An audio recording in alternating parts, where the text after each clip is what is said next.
Elvis2001.net. We're on Elvis Express Radio, and I have Yvonne Craig with me here today. Hello, Yvonne. Hey, how are you? Oh, I'm fine. Good. I have a lot of questions for you, and I've always been a big fan of yours, especially Batgirl. But can you tell me first how you started in the business, and I mean, where you were born and... Oh, okay. I'm going to send you my book, but I'll tell you anyway. I wrote a book because I have been asked all these questions, and so the book is called From Ballet to the Batcave and Beyond, and I'll send it to you. Let's see, how did I start in the business? By accident. I was in Los Angeles. I was having dinner in a restaurant. This just sounds so hokey. Anyway, I was having dinner in a restaurant. A man was looking, finally came over to the table when my mouth was full and said, "Are you an actress?" And the man I was sitting with was a producer who then said to him, "Yes, she's an actress, and I'm her manager. What can we do for you?" And he was making. He was the son of. Oh, come on. Oh, Yvonne, don't do this. Well, I'll come back to it. Anyway, he was making a movie with John Wayne's son, Patrick, and it was going to be Patrick's first film, and it was going to be one of a series. It was the third of a series that Cornelius Vanderbilt Whitney had funded, and it was going to be called The Young Land, Y-O-U-N-G, although I've seen it spelled differently, and it sounds like we all needed a rubber broom. But anyway, they were looking for a female lead to play opposite Patrick, and it was with Dennis Hopper and Dan O'Herlihy, and they didn't even test me for it. They just said, you know, you look right. They had been assured that I was an actress, and so it was really on-the-job training. Wow. It was on-the-job training for both of us, even though Patrick had seen his dad work. You know, there's a difference between watching somebody and then knowing the technique for camera, and it was a funny experience. So you never took any drama classes or anything? You were just... I did later because I was so concerned that somebody was going to one day walk up to me and say, "You don't know what you're doing." Yeah. Yes, I did. I studied with Kurt Conway, and it was method, and I took a summer class with Lee Strasberg, but I didn't buy into all of that. I mean, would they ask me if I would like to join Actors Studio, and I said, not really, and the man who was asking me this was very upset, and he said, "And why not?" You know, I mean, I think it was supposed to have been a plus that they had questioned whether I would like to join them or not. And I said, you know, because I just don't believe in the tenets, which are that when Lee is not Hopalong Freud, at least he's God. Right. And I just don't buy that. And so I was not interested. Yeah. But the technique itself is excellent if you don't buy into the right. You know, the silly part of it, that mumbling is a good idea. Everybody doesn't mumble, only mumblers mumble. Sounds like Star Wars. Now let me ask you something. If acting was not what you were going to do, what was your plans? What were you going to be?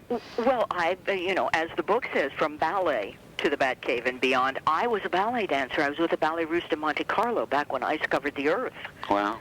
And I was a soloist with that company, and I was just spending the summer in Los Angeles taking classes because my teacher in New York had tuberculosis, and so had opted out of teaching, you know, and so I had a choice of either going to Chicago and studying there, or going to Los Angeles, and I just figured Los Angeles was better for me because the studio in Chicago had a rake to it, you know, it had a slant to the studio, and I was never a wonderful pirouetter, and once you get the technique down, you definitely don't want to you know, mess it up by practicing on a raked stage. So I came to Los Angeles. Well, because of your ballet, did it help you in drama? I mean, I know, did it help you being Batgirl? It helped me in a lot of ways. It helped. I was the swanniest swan in Swan Lake. I mean, you have to take on a character, and so yes, it's wonderful because it teaches you discipline that a lot of actors don't get. As a dancer or as a sports figure, I've always, as an actress, liked to work with either sports figures or ex-dancers, just because they just have a sense of getting there on time and being prepared and doing all the things they need to do and being part of a team effort. And they seem to understand that better than just actors. Yeah. Now, I know that you were in Star Trek. I mean, there's a lot of Trekkies out there, and I know you were, very famous for being Batgirl, so I got to ask you a Batgirl question.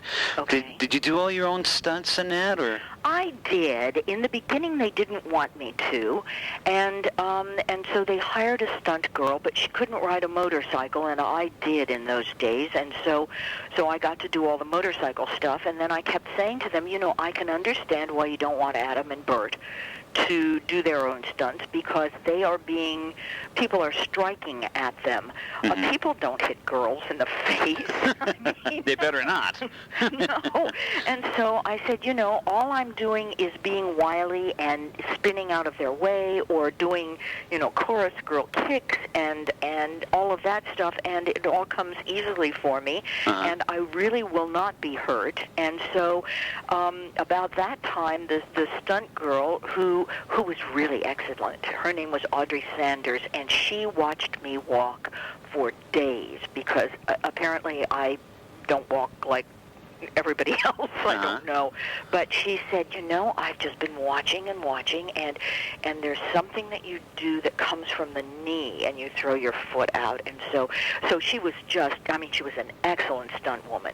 But she got a great job with Julie Andrews in Darling Lily. So she was doubling her, and that was better than, occasionally working on Batman. So I got to do my own stunts, yes. So you must have loved doing Batman. I did. It was all choreography. It's, everything is done on a count, and if anybody's off count, you hold up their hand or stop the action, because people do get hurt if they're not on the count. But yes, it was loads of fun. Yeah. And the physicality of it appealed to me, because there's a lot of sitting around on a set. Is there? Oh, yeah, it's just dreary. They're putting up lights, they're fixing stuff, they're doing things, and then you get to go in and say, I'm going home, and then you get to go back and sit in your chair while they tear down all those lights and do something else. So, yeah, so if you're off practicing with the stunt people, it's a fun time. Do you ever get tired of the Batgirl character? No, I never did. I really liked her. I liked both of those characters, both of whom were sort of, in different ways close to me, and no, I never did, and I still am pleased that people are watching it, because it was a show that lots of people watched when they were children, and now that they have children, they can sit down and watch with them, and there isn't any real violence. There are no body parts flying. Nobody ever got killed. Well, one person, I guess, did. But fell in the reactor. Who it was?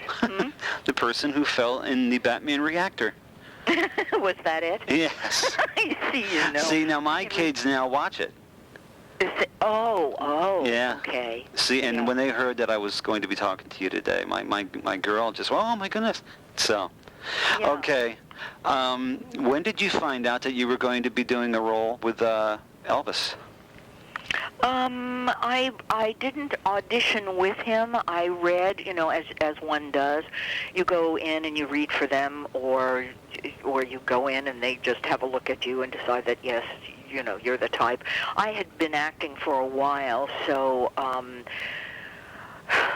I had enough roles under my belt that they probably had seen me in something, the casting people, because in those days, there were not as many actors, and there were a lot more parts.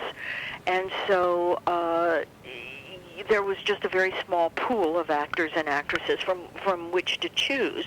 And so it made, you worked a lot, and in very diverse situations. And so they just called me in and said, would you like to do this movie? And my agent, did whatever he did as far as billing and money, and I showed up.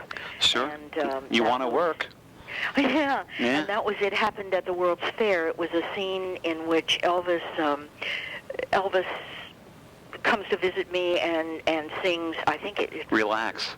Relax. Yes. How was it? He sings Relax, and he chases me around the couch, and then I always thought it was amusing in years later, because then when you see the movie and you say, oh my God, and so then my father comes in and says, and are you going to make an honest woman of her? And you have to say to yourself, and in what way did he compromise her? Right. By singing to her. Right. I mean, I know he's hot stuff, but in what way? Yeah. How did it make you feel with Elvis? Well, first off, were you an Elvis fan? Had I been an Elvis fan, the crazy thing is that I grew up on classical music, so I really wasn't really aware of Elvis. Uh-huh. One year I remember coming home and saying to my sister, who was like a normal person, I just heard some interesting music. And she said, and what was it? And I said, I don't know. It's about blue shoes. And she said, was it blue suede shoes? I said, yes. She said, do you live under a rock?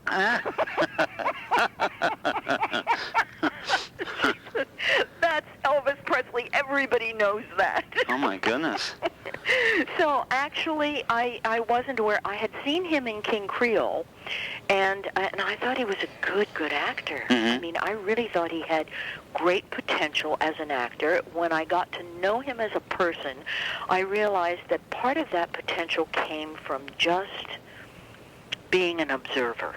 He could sit in a room, and he may not have been well educated, but he knew people. He could sit in a room and scan it and tell you the motivation of almost everybody in that room. Mm-hmm. Can you tell me about the first time when you first met Elvis? I met him it happened at the World's Fair. And we just, walked in and said, how do you do? And he was charming and sweet and very much a Southern gentleman. And then we did the scene. Now, you were never, because we had talked before, now you weren't at the fair itself at all. You were on the Right, I was only on the soundstage. soundstage. Yeah, because that took place in supposedly in my home, so that would have been, that would have been a set. I don't know how much exterior stuff they did, and strangely enough, to this day, I have never seen it happen at the World's Fair all the way through. Oh, it's one of my favorite movies. It's a good movie. Yeah, I mean, it's not as good as the. I probably shouldn't say this. Elvis's movies started to become what I call cookie cutter movies. Yeah. They were all the same. Yeah. And but that's a fun movie, and of course, Kurt Russell was in it, and there's a lot of other, stars in it, and it's a good movie. Elvis fans enjoyed that movie. That's great. Now, you later learned that you were going to become, you were going to be in another movie, and that was going to be Kissin Cousins. How did you find out about that one?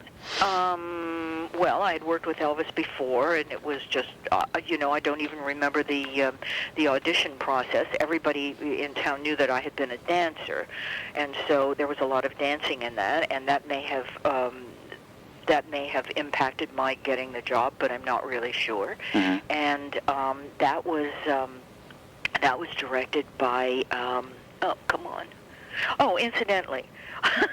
Let's back up. Okay. The guy that found me in the restaurant. Ah, there you go. Was John Ford's son, Patrick Ford. Okay. All right. So there we go. Gene Nelson, who was an old hoofer and musical comedy star, directed Kissin Cousins. Mm-hmm. And so, I guess he hired me for any number of reasons. I don't know, because he never elaborated. I just knew I had the job. Mm-hmm. And it was great fun. It was great fun. We did it very, very quickly, unfortunately, because it was a Sam Spiegel, I think it was Sam Spiegel who produced that. Mm-hmm. Yes, and he had done all these really tacky movies. I mean, really junky stuff. Uh-huh. And this was his, first movie that was going to be done at MGM, and it was on the big stage where they had the tank and all of this stuff. So I mean, he was really excited about it. And he walked up to me one day. We had a scene when I was in a bathing suit, and in those days you weren't allowed to show your navel at all. I don't know why, but we were denying parenthood. So, I mean, everybody has one. Anyway, I was painting my toenails, and I'm very nearsighted, so I had to bend way over because I can't see. And so I'm bending over to paint my toenails, and Sam Spiegel came up to me and said, "You can't bend over that far because you're showing cleavage." And I thought, this coming from a man who practically did porno films? Oh, my goodness. He didn't actually. They were just tacky films. But, I mean, you know, he had decided that. Oh, goodness. I guess because he was in a legitimate studio and all of this, he wanted, you know, not to be tainted with. Sure. Yeah. Hey, did you become friendly with Elvis? Or, I mean, after the movies and that? Or? I did. I went out to, you know, we dated. It was not the love of either of our lives, but we liked one another, and we went out to dinner a couple of times. And yeah, I really loved who he was. You know, he was just a terrific person. He was very gentlemanly. He was always prepared. He came in, you know, knowing what his fans expected of that persona, and delivered it, and was just you know, really a joy.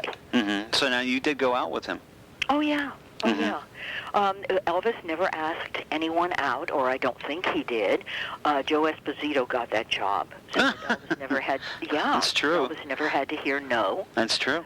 Yeah, Elvis never carried keys. Oh, I didn't know that. Yeah, he never carried keys because everybody else carried the keys for Elvis.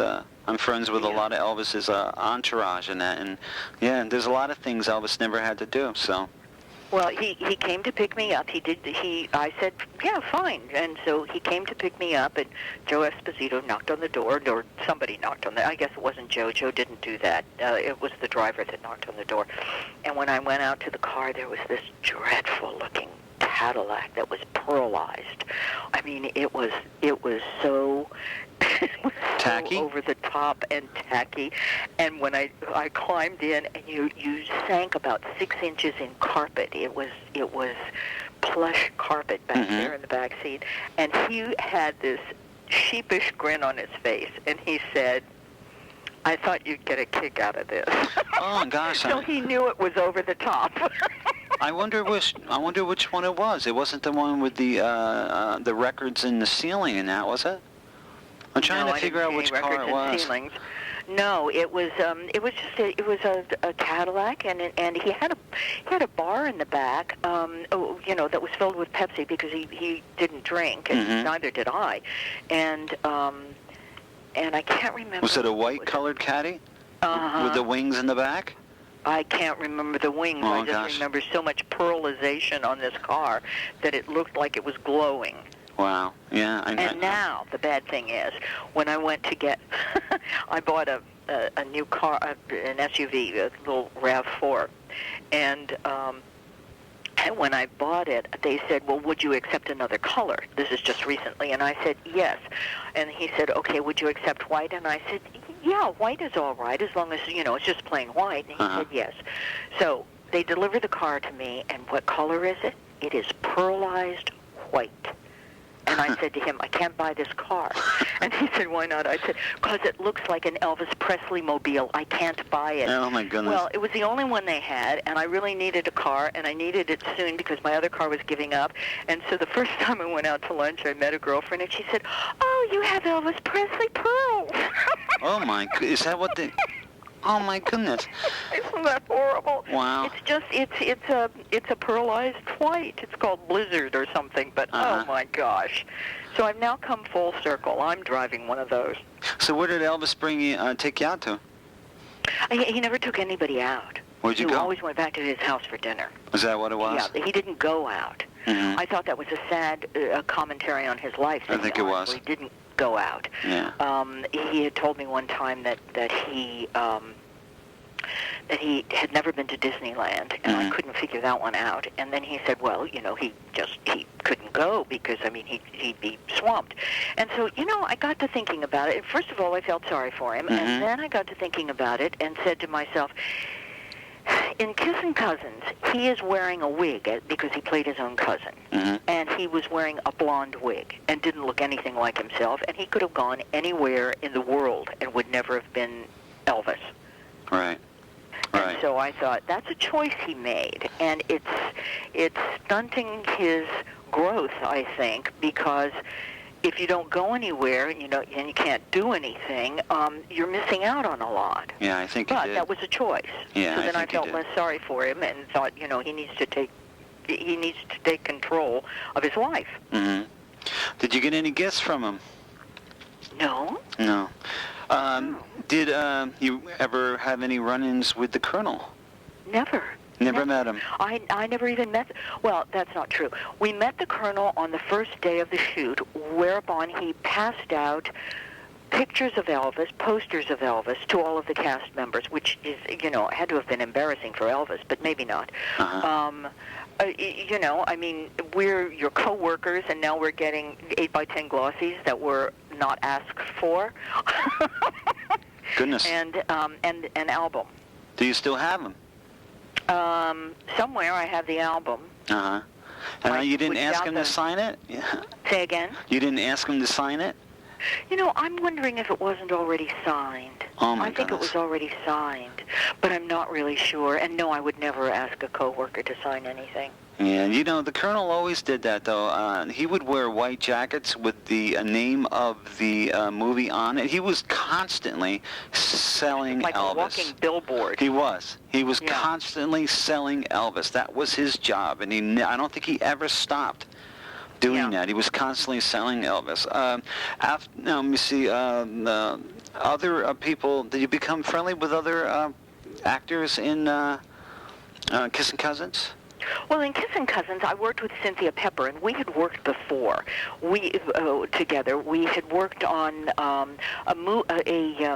I think her series was done before we did Kissin Cousins together. It's kind of a blur now, but she did a series called Margie. And I played this really snipey girl that gets her comeuppance because they dumped, as I walked in a door looking spectacular, they dumped a whole bucket of water on my head. Right. But and it took place, you know, it was kind of the Flapper era, and she was the lead in that series. And then she and I did a pilot for a series based on Three Coins in the Fountain. And so we went to, we did that in Rome, and we spent a month in Rome, and then Cynthia and I had never been to Europe before, so we took off and went together to Venice and Vienna and Paris and London, and then came home and looped. Wow. But yes, I've known Cynthia a long, long time. She is a dear, dear girl. I mean, she is so sweet. She's just a nice, nice lady. Yeah. Hey, did they have did you go to the, was there a grand opening for the movie? I'm missing the word that I want to say. Oh, you mean a premiere? Yeah, did they have a premiere? You know, I honestly don't remember one, but there could have been. We went to a lot of premieres in those days, and it wasn't a big deal like it is today. You know, they would open it at a theater, there would be Klieg lights, you'd dress up, but you didn't have to have designer clothing, and you just went and watched the movie. Did they have a cast party at the end of it, like, you know, to say goodbye to everybody, or at Kissin Cousins? You said it was rather quick. How fast was it? Probably they did. It was 3 weeks. Oh, my goodness, to do a film in 3 weeks. Well, you stop and think, if it takes 6 days to do an hour television series, you know, one shot, they should be able to do a movie in a shorter length of time than they normally, you know. I mean, I understand that if it's a big epic and you know, requires a whole bunch of choreography as far as extras and all of this stuff is concerned, but you know, we're we're proving again that with independent films that if it has a running time of a couple of hours or an hour and a half, it should be able to be done in a timely manner. I'm not saying 3 weeks, but 6 weeks maybe. Yeah. Did you after the Kissin Cousins? Did you stay in touch with Elvis? You know, I would see him periodically. He was engaged to Priscilla when we were doing Kissin Cousins, and I said to my sister one time, I think they're married. And she said, why do you say that? And I said, okay, when we were doing It Happened at the World's Fair, she came on the set, and she was very concerned about, his paying any attention to anybody, the other girls. And I said, and when she came on the set for It Happened at the World's Fair, she was wearing a star sapphire on that finger, and she seemed very calm about his, because he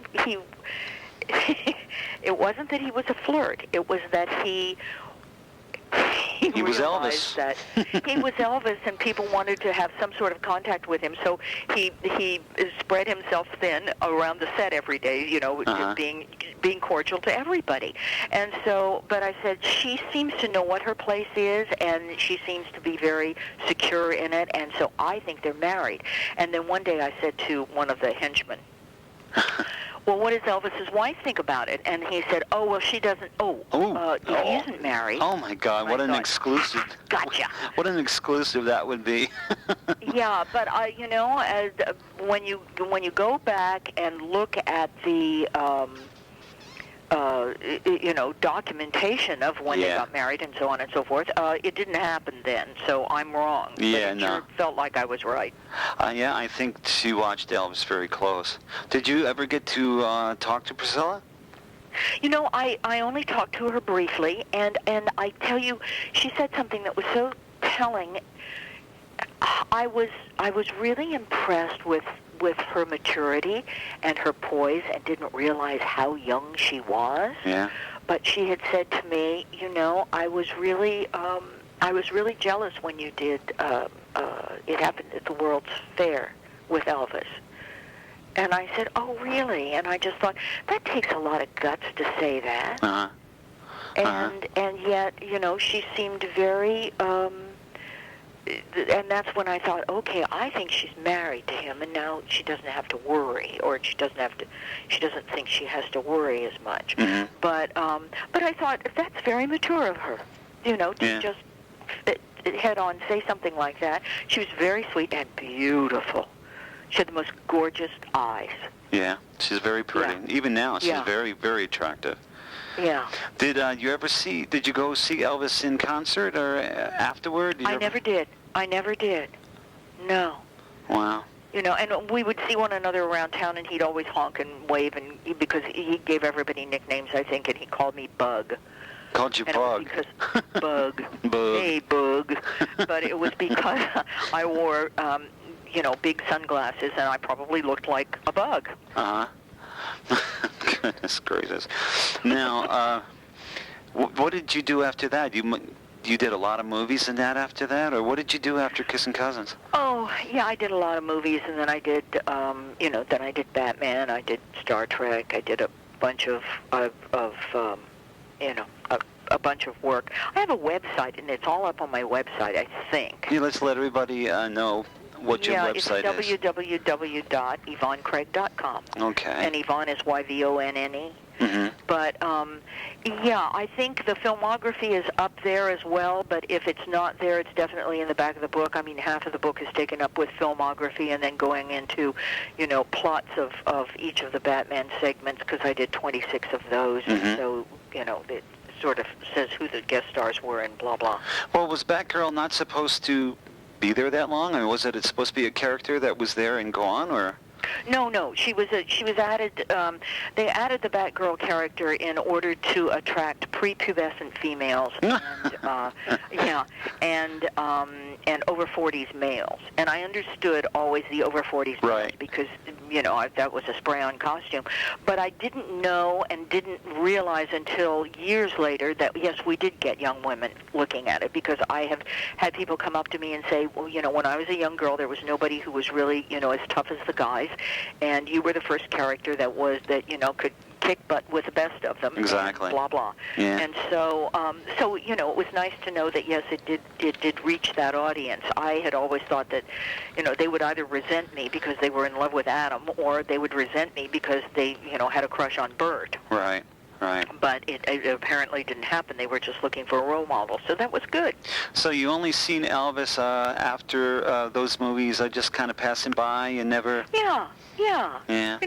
We'd see one another driving down the road, because this was a smaller town then, and and it just, it worked out that way. Yeah. And then when he began to look not good, I had seen pictures of my him next not question. looking good, and I was concerned about him, and I happened on I think it was Richard. I happened on Richard in a supermarket, and I said to him, "How's Elvis?" And he said, I said to him, "Is Elvis all right?" And he said, "Yeah." And I said, because he doesn't look good. He looks like Georges Pompidou did, when he was on all those steroids, because he was ill. Right. And so I said, is he ill? And he said, yeah. Mm-hmm. And I said, is it terminal? And he said, yeah. And I thought, oh my God. Goodness. Now, was that Richard Davis? I think it was. Yeah. Yeah. But then, and then Elvis didn't die, and so I said to my sister, God, I'm beginning to think Richard doesn't know what terminal means. Yeah, right. Goodness. Now, where were you when you found out, and how did you feel when you heard that Elvis had passed away at the age of 42? Well, I'm going to tell you the same thing that I told the press who called me, because they knew that, I worked with Elvis and I had dated Elvis. And then my husband said to me, I don't know why you would say that to people. They don't understand that concept. I think it's all the same. I think dead is the same as alive. You just have less choices to make. And I mean, it sounds weird, but I think it's all cyclical, and so there isn't a huge wrenching. I mean, I just think it. I don't understand. I'm trying to understand now. Okay, all right. It's kind of it's a very Eastern philosophy that it is all a circle, and so you're alive and then you're not alive, but that doesn't mean that you're not there in some form. I think you're matter, but I think you've just left the carcass behind. Right. And so I wasn't upset about it. Because I think it's everyone's destiny. I was upset about what led to it, because I felt that, he was heavily influenced by a business that is still saying to people, you have to be thinner, you have to be thinner, you have to be thinner, you have to be thinner. Right. I mean, he was constantly on diet pills when we were doing Kissin Cousins. Was he? He was taking diet pills, but then wasn't the world. I mean, even Nancy Reagan said she was taking diet pills in those days, and we had it in our contract that if you gained 5 pounds, they could fire you. Are you kidding me? I didn't. Oh my goodness. Yeah, it was written in everybody's contract. If you gain 5 pounds, you can be fired. Well, if you're young and stupid, as we were, you think, oh my God, I could get fired. I have to stay skinny. The truth of the matter is, in for a penny, in for a pound. They can't fire you. They can't fire Elvis. He's the lead. Yeah, try doing that now. He wanted. Yeah, try doing that now. They can't fire you because they have 3 weeks of film in the can. So, I mean, hello. If you were reasonable and not fearful, you would say they can't do a thing. They are too invested in this as far as financials are. They may not hire you the next time, but but there isn't anything they can do about it. But none of us knew that. He certainly didn't. And so I was upset about the way he went and the reasons for it, but not upset about his dying. And it's like, why not? Why can't death be birth? Yes, exactly. Yeah, I understand. Exactly. Yeah. Yeah. And so it never upsets me. My 97-year-old mother just died, and I felt good about it. I mean, she needed to let go of the carcass and become something else. And even if it's just a flower that you become, that's good. Right.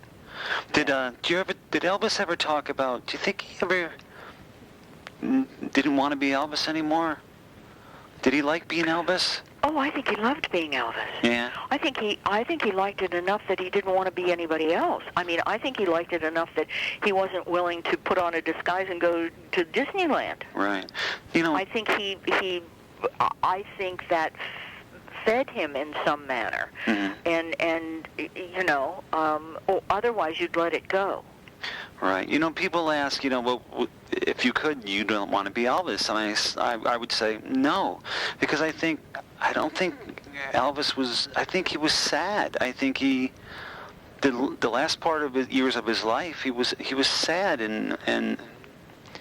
You know, he was always at home. He didn't go, but like what you said, he did that to himself. He could have went places. Yeah, he could have went out. That he did it to himself, but he bought into that, and it may be he just didn't, you know, as he didn't think. They can't fire me. Give me a break. I could gain 20 pounds, and they can't do a thing to me because, you know, I'm Elvis.